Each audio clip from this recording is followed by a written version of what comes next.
And here's welcoming all our viewers to Jeff Koinange live at the poolside of the Intercontinental Hotel. And if you're watching us for the first time on a Thursday, you know it's all about inspiration.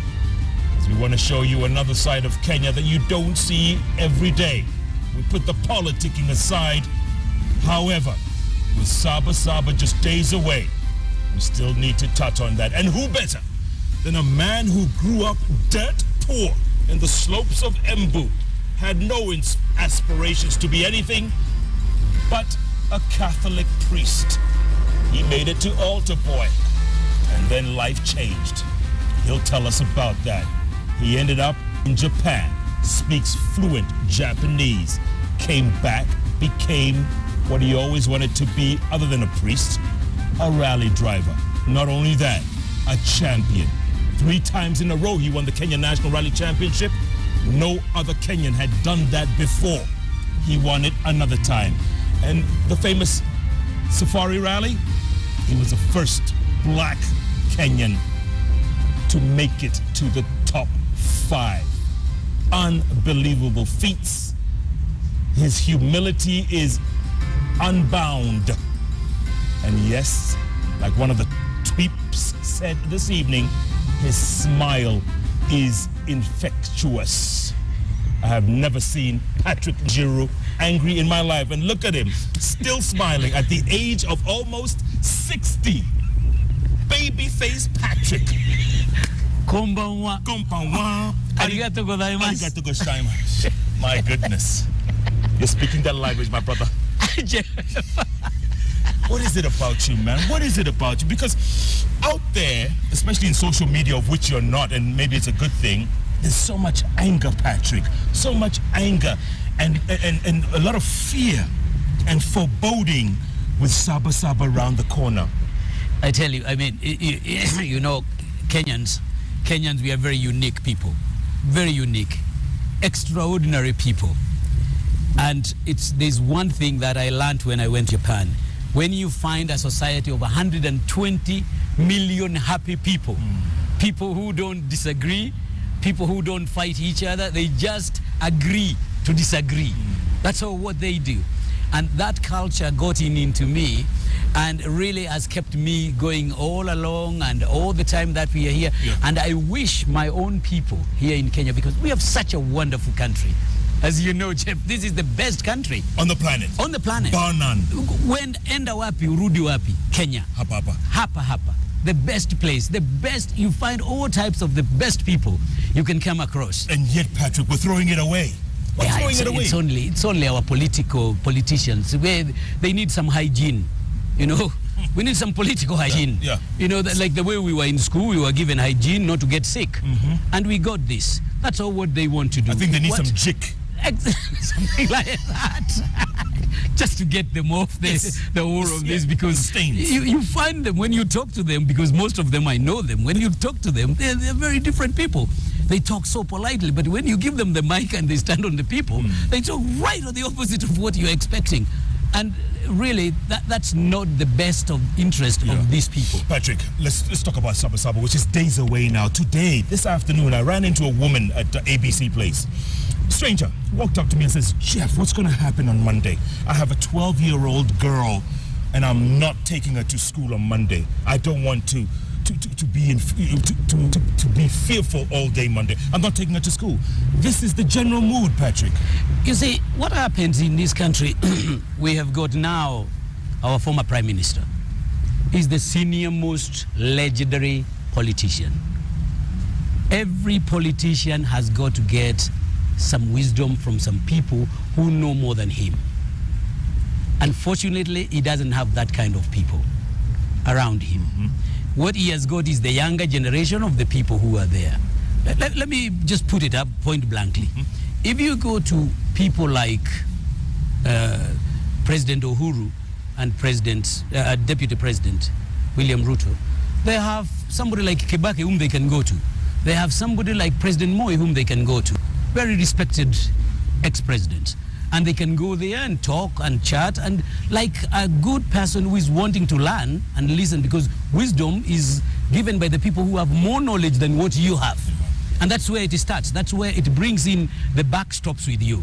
That was one of the things that I learned from Japan. Never blame game.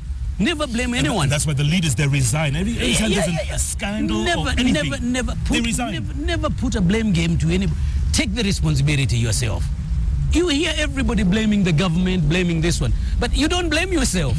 But you are the one who is the government. You are the one who belongs to this government. This country doesn't belong to anywhere else. You don't have another president, you have one president. You don't have another deputy president, you have one deputy president. And those institutions, you must put them to where they belong. You must give them the respect of the institutions where they belong. But now, our deputy prime minister, who is really my great friend and an MP for mine for 20 years, whom we have been together in Kibera. He was my MP for Kibera for all of these years. A great guy, a great man, who needs to realize that where he is today because of the decisions he made past. But he has got the future ahead of him. Those decisions for the future also belong to him. So he must get the responsibility for that, which is very good and very important. That's where now I'm telling you, we need to come down and sit, like the way he's saying he wants to sit down and talk. It's very good, because discussions are always like that. Yeah. But then you see the style that we used to have, like when I was young, I could drive 15 hours non-stop and all of that in the safari rally. But that I can't do it anymore now because I'm old. I'm a bit old now. I cannot be able to do that. The same thing goes into these guys of ours. These people we are having here. We have fantastic governors who are doing a very good job. But then you have others who are not doing a good job. Yeah. You know, I watched your program yesterday and I saw Mother complaining about the money which is given to the communities. But now we have devolved government. We have money going into these counties. So what is the money going to the counties going to do? You know, we're only paying salaries, we're only buying expensive cars, but we are not congratulating Dr. Alfred Mutua in Machakos. We are not congratulating Cyprian Awiti in Homa Bay, where you find he has bought things for hatching chicken, you know, great things that are being done for the people. Yeah. Put themselves in there. Now, so that we can finish this political story. The thing is this, the way to end all of this political animosity is one. Political parties must be very strong, and you must build the political parties. That is the vehicle that you use to drive in the rally. Those are your rally cars. The political parties must be able to have mechanisms which they can be able to work within themselves, whether it's Jubilee or CORD.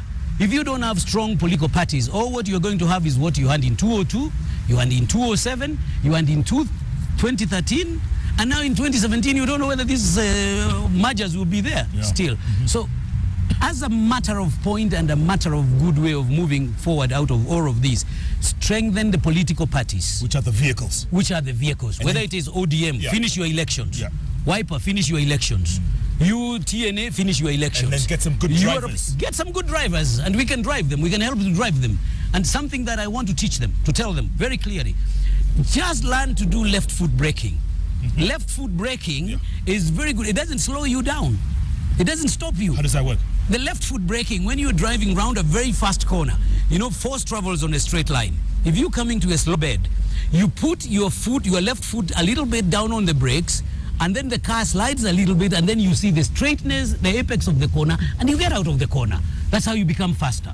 But you put down your foot to slow down. If you don't slow down, you roll. And that's what they seem to be doing. That's the science. They're The rolling. science is scientific. It is scientific. Left foot brake a little bit. Put your left foot technology. It's the thing that works. It was initiated by Mark Wallen in Finland, who went on to become the world champion, and it works. Half the audience here drive automatic cars, so they don't even know what you're saying, Patrick. Yeah, it's the same thing. It's the same thing. You have your accelerator. You're driving the accelerator and you have the foot brake in there. Don't lift your right foot to step on the brake. Put your foot on the left foot a little bit and you go. You keep going. By the way, that is the best one to use when it is wet. On the wet places there, you drive slowly because you want more traction. Because if you apply the sharp brakes, you'll go straight. You're sliding. But now to get the traction and to keep down that's what they need, the left foot braking. For this hairpin which is coming, they have a hairpin. Is Kenya sliding? Kenya is not sliding. No. Kenya is not sliding. The politicians are sliding. You see, Kenya is Kenya and it will always remain Kenya. The politicians will come and go. It's for sure. They will come and go. Yeah. I mean, look at all of us around Jeff. All of us around here. We were looking for young leadership. We were talking about generation change. Yeah. It has come. We have president who is about 50. Yeah. We have a deputy president who is 40s. in his 40s. I mean, this is something to be proud of. When you come and look at it, you come and start getting the whole of it in together, you realize that this is something to admire, that we have done this kind of a thing. Okay? And it is very important because our prime minister has been somebody who has been in the politics for such a long time. He is a man with a lot of knowledge and a lot of getting together. But that's why you see he's got a lot of pressure coming in ODM, because that pressure is very, very strong. The young generations don't want this other middle group which is here, which has been there since the 90s. They want some change. And this is what everybody has been clamoring about. But isn't it important for him to think about legacy now, Patrick? Absolutely. That is what you have got to do. But you know the problem with these guys, Jeff, including our former president, Kibaki, for example. He overstayed. Look at his children now. They cannot be able to take over. They cannot be able to take over from where they were. In Othaya, they can't be able to take over. The time is gone off. His own children now, in another 5 years, they'll not be able to come back to the people. Come and talk, because they have also hit 40 years. Yeah.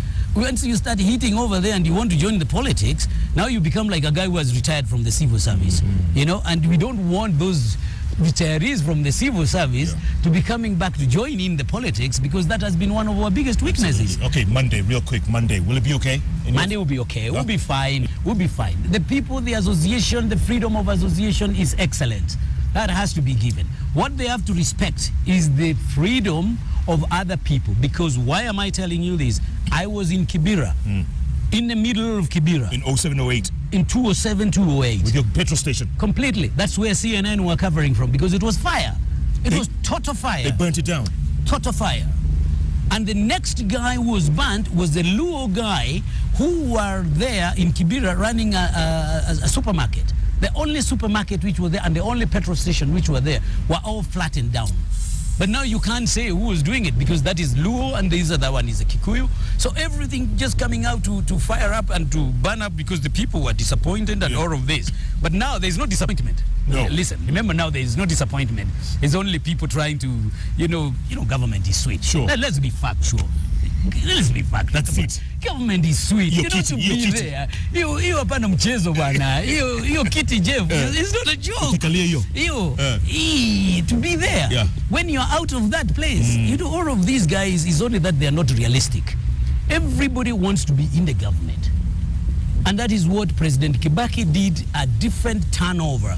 In the last 10 years he was there. He made government become the leading in employing the people, sowing the right people, bringing in the right people, the people he brought at KRA, from the private sector to come and do what they did. The people he created into the other institutions and giving them the cutoff.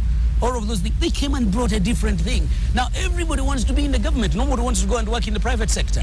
Everyone is looking to be in the government because it is sweet. Who else has got $1 trillion to spend in a year? Nobody that I know. Who, Jeff? Unless you, Patrick. No. Only our favorite television station, KTN. Listen, I want to talk more now about you. Let's switch from Saba and talk about you, because your story is just incredible, Patrick. I want to take a break, come back, talk about you growing up, no shoes, hardly any clothes, aspiring to be a priest. Cardinal Patrick Njiru. That's what you wanted. Yeah. You wanted to be a priest? I wanted to be a priest. That was the only thing which was available. That's the thing that I knew. How come people from Embu end up as cardinals and priests? What is this about? My village was very popular because we had 2 bishops in there when I was growing up. We had some 3 priests who were in there. And actually, one of the current governor in Embu was also in the seminary, where he wanted also to become a priest. This guy who's about to be preached? Wambora, he nearly became a priest. Come on. Yeah, he nearly became a priest. Maybe you should have stayed. Before we go on break, let me read this tweet, a great tweet from a guy who's earlier on. He says, his name is Roba Bartz. He says, Leo, the show is not smoking. It'll be dust. Flat out. The legendary Patrick Njiru is on JKL tonight. Look at that infectious smile. This man, I tell you, and he does so much for his people, so much. You give him a call, he's there. Boom, first thing. That's the kind of man he is. And I guess he learned it all from the best. Arigato maste. Arigato gozaimasu. JKL takes a break. Keep tweeting at Koinange Jeff. The hashtag is JKL. Tonight's show is Dusty Dust. We're back in a moment. Arigato. Arigato.